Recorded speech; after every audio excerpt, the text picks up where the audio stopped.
mes perroquets, à l'exception de mes 2 perruches ondulées, vivent ensemble 24/7 dans la même pièce, sans cage.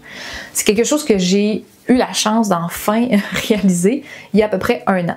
Et ça se passait super bien jusqu'à dernièrement. Il est arrivé un incident, en fait une situation, un changement que je devrais dire, où est-ce que là, ça a vraiment testé les relations au sein de ma colonie. Alors aujourd'hui, je vais vous parler de comportement reproducteur, mais aussi de risques versus bénéfices. Ce qui s'est passé, c'est que Charlie et Cou se sont mis en couple et Cou a pondu 3 œufs.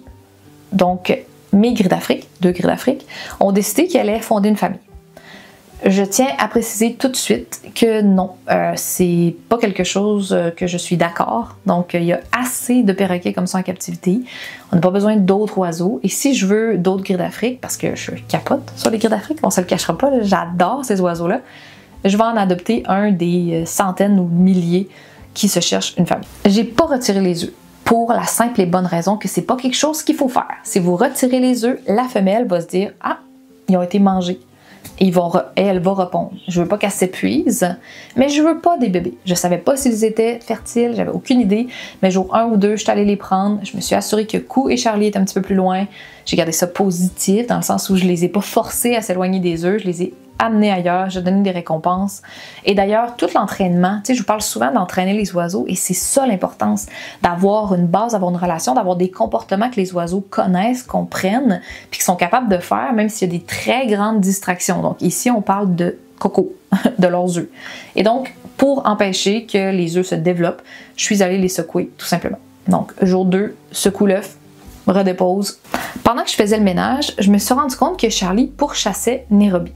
J'ai vu ça un peu du coin de l'œil, j'ai vu que Nairobi se posait dans un des aires de jeu, que Charlie arrivait au vol pour vraiment la pourchasser.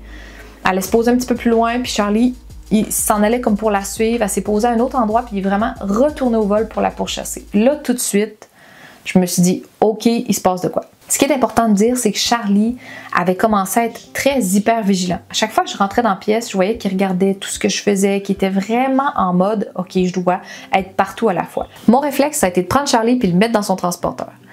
Un côté de moi se disait « Je le mets en prison, ça n'a pas de bon sens, c'est quoi qu'il fait? » Mais l'autre côté de moi se disait « C'est une bonne occasion de retravailler sur cette fondation-là, donc d'être à l'aise en transporteur, c'est très important pour moi, pour que mes oiseaux, je puisse les apporter, ne serait-ce qu'à la clinique vétérinaire ou dans des déplacements ou déménagements ou peu importe. » Fait que ça me permettait aussi d'avoir l'esprit clair, de ne pas avoir à voir cette espèce de pourchasse-là. Je pouvais continuer mon ménage puis réfléchir en me disant « OK, c'est quoi le plan d'action? » Et donc, voici mon processus mental qui m'a permis de regarder quels sont les risques versus les bénéfices. Et à côté de ça, le fait d'avoir mis Charlie dans son transporteur, momentanément, m'a permis de voir un comportement que j'aurais probablement pas vu, puis qui vient pas mal tout changer.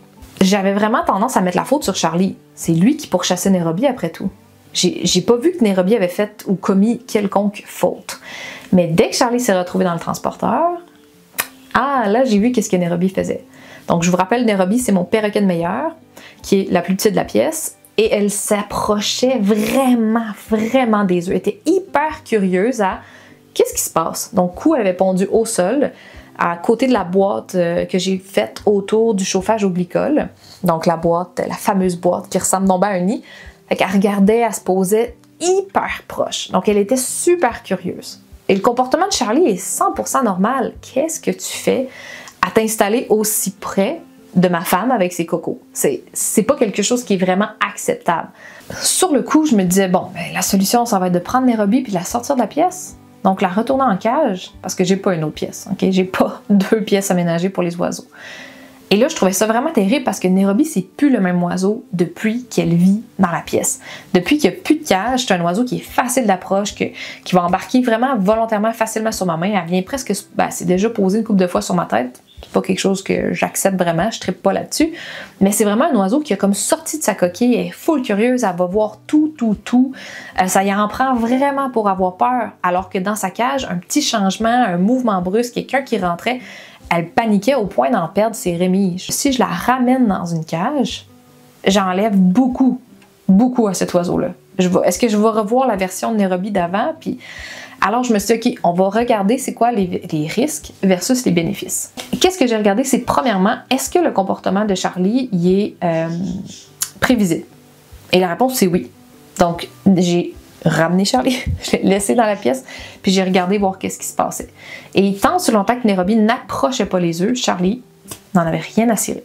Si Nairobi se tenait dans l'autre portion, si on va dire, on sépare la pièce en deux, la section qui était vraiment près de cou, ça c'est une section où Charlie devenait hyper vigilant à son approche. Mais toute l'autre section, où est-ce qu'il y a des jouets, de l'enrichissement, de la nourriture et de l'eau, cette section-là, aucun problème. Bon, fait que c'est prévisible. Nairobi sait comment sortir de cette situation-là. C'est pas comme en tout temps, sans arrêt. L'autre chose aussi, c'est que Nairobi ne montrait pas de signes de stress. C'est un oiseau que je vous l'ai dit, elle a déjà perdu ses remiges de peur, donc je vois les signes de stress chez cet oiseau-là, et c'est assez intense. Mais depuis qu'elle est dans la pièce, c'est comme un nouvel oiseau. Elle est hyper résiliente. Elle était zéro résiliente avant.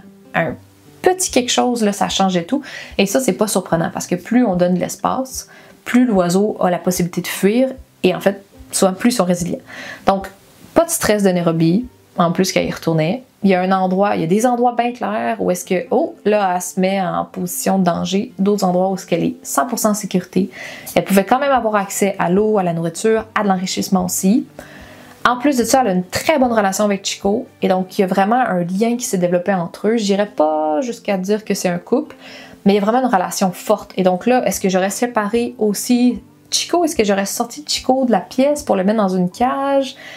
Ça faisait pas de sens pour moi. Donc elle comprenait les signaux, elle n'approchait pas Cou, elle gardait toujours une très grosse distance parce que Cou, c'est un oiseau qui a pas beaucoup d'inhibition de morsure, c'est un oiseau qui est un peu plus intense. J'aurais eu plus peur de Cou, puis elle aussi, elle semblait être beaucoup plus distante à ce niveau-là. Donc ça, c'est encore des signes qui me disaient, bon, les risques sont quand même limités versus les bénéfices. Mais le plus gros risque, c'est quoi? C'est sa taille. Nairobi, c'est un perroquet de meilleur face à des gris d'Afrique. Je savais que s'il arrivait quelque chose, puis ça peut, au moment où on se parle présentement, ça se peut qu'il arrive quelque chose à Nairobi là maintenant. Je savais que c'était un risque en l'ayant dans la pièce avec les oiseaux. Mais là, le risque a un peu augmenté quand j'ai vu qu'elle était intéressée envers les œufs, alors qu'on parle d'oiseau avec un bec qui peut infliger des dommages, qui pourrait même infliger la mort. Pour plusieurs, c'est impossible de mélanger différentes espèces ou différentes tailles. Il y en a pour qui c'est quelque chose qu'ils feront jamais parce qu'ils ont eu de mauvaises expériences. Moi, c'est un risque que je prends. Puis honnêtement, je vais en assumer les conséquences. La bonne nouvelle, c'est que maintenant, Cou n'a plus d'œufs. Donc, elle les a délaissés, je pense, après 28-29 jours. Et là, la situation est vraiment revenue à la normale. Puis même, ça a pris une semaine, je pense, que Nairobi était comme, OK, tu sais, c'est beau. Elle était super intéressée au début, très curieuse, mais après ça, c'était plus tant intéressant. Donc, j'ai pris des risques, je les ai pris de façon calculée. J'ai quand même regardé qu'est-ce qui est important pour moi, selon moi, avec ma colonie, avec mes oiseaux, qu'est-ce que je veux pour eux. Donc oui, ça aurait pu tourner au vinaigre. Encore aujourd'hui, ça peut tourner au vinaigre. Dans tous les cas, je voulais éviter de devoir sortir les oiseaux séparés, puis de retourner qui que ce soit en cage, parce que passer de on est dans des cages à on est dans une pièce à on retourne dans une cage, je voudrais éviter. Pour conclure, ce que je veux vous dire, c'est que chaque personne va avoir sa propre tolérance au risque, que c'est normal que ça soit influencé par plein de paramètres et donc qu'on soit pas d'accord sur les mêmes tolérances au risque. C'est impossible. Puis je sais que dans le domaine des animaux, on veut donc bien convaincre les gens. C'est difficile de voir des gens qui ont une façon de penser autre que la nôtre, mais c'est un bel exercice à faire. Puis pour lâcher les basques des autres gens, puis lâcher ceux là, qui ont tendance à vouloir aller faire leur germaine, concentrez-vous sur vos oiseaux, puis posez-vous des questions. Demandez-vous, hey, est-ce que je prends des risques inutiles? Hey, est-ce que je prends pas de risques au profit de la sécurité, mais finalement peut-être au détriment de certains enrichissements, le bien-être de mes oiseaux ou autres? Bref, il n'y a pas de bonne réponse, ça dépend de vous, ça dépend de votre oiseau aussi, ça dépend de l'analyse que vous en faites. Sur ce, je vous souhaite une très bonne semaine.